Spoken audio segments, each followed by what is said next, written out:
বৃষ্টির মতো করে যেন মনের সব দুঃখ কষ্টগুলো যেন ঝরে যায়। হ্যালো গাইস, আসসালামু আলাইকুম। আজকের মূল ভিডিওটি হচ্ছে আজকে আমরা চলে গিয়েছিলাম হঠাৎ করে বাগান বিলাস।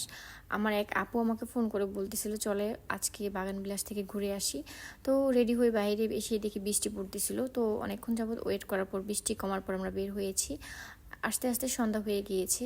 তো বাগান বিলাস রেস্টুরেন্টটা বরাবরের মতো আমার কাছে অনেক ভালো লাগে, কারণ এখানকার পরিবেশ অনেক সুন্দর।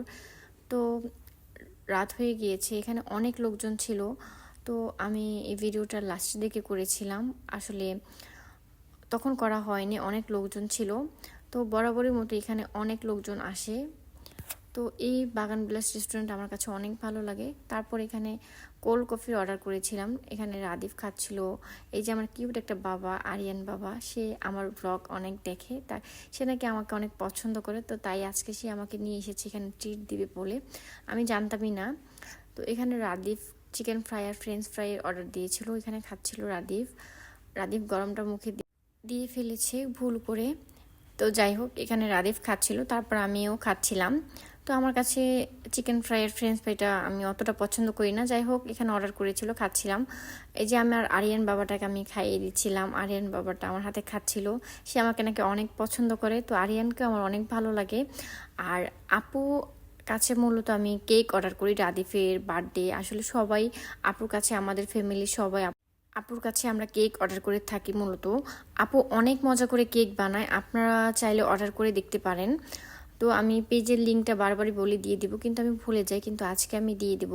যাই হোক, এখানে আপুর হাজব্যান্ড এত সুন্দর করে আমার জন্য কফি নিয়ে এসেছিল বানিয়ে, কিন্তু আমি হট কফিটা অতটা পছন্দ করি না, যার কারণে আমার কফিটা ভাইয়াকে খেতে দিয়েছিলাম। ভাইয়া অনেক ভালো মনের একটা মানুষ। যাই হোক, এখানে রাদিফার আরিয়ার বাবাটা এখানে হাঁটতেছিল দুজন মিলে। তারপর এখানে দোলনা খাচ্ছিল, তারা দোলনা খাইতে মানে টাইমই পাচ্ছিল না, এত মানুষ ছিল। তারপর অনেকক্ষণ পর একটু সুযোগ পায়, তারা দুজনকে দোলনা খাচ্ছিল। তারপর আমি আরিয়ান বাবাকে নিয়ে একটু হাঁটতেছিলাম, সে আমার কোলে এসেছে, আমার কাছে অনেক ভালো লাগতেছিল। সে আসতেই চায় না আমার কোলে। তো তারপর সে কোলে আসার পর তাকে নিয়ে আমি একটু ভিডিও করতেছিলাম, সে চুপ করে আসে, লজ্জা পাচ্ছিল, একটু একটু করে মুচকে মুচকে হাসতেছিল। তো রাদিফ এখানে হঠাৎ করে বৃষ্টি নেমে পড়েছে, রাদিফ এখানে বৃষ্টির পানি নিয়ে খেলা করতেছিল। তো তারপর আমি এখানে আরিয়ান বাবাকে নিয়ে আমিও বৃষ্টির পানিতে হাত দিচ্ছিলাম। এত পরিমাণে বৃষ্টি হচ্ছিল, মনে হচ্ছিল যে ভিজি, কিন্তু রেস্টুরেন্ট না থাকলে সত্যি আমি ভিজতাম। অনেক মানুষজন ছিল, যার কারণে ভিজতে পারিনি। আমার মানে মানে কি বলবো, যেমন অনেক পরিমাণে ভিজতে মন চাচ্ছিল। তারপর আমি একটি ছাতা নেই, ছাতা নিয়ে একটু হাঁটতেছিলাম, ভিজতে তো পারবো না, যাই হোক ছাতা নিয়ে একটু পাটা ভিজাচ্ছিলাম বৃষ্টির পানিতে আর হাঁটতেছিলাম। আমার অনেক ভালো লাগতেছিল।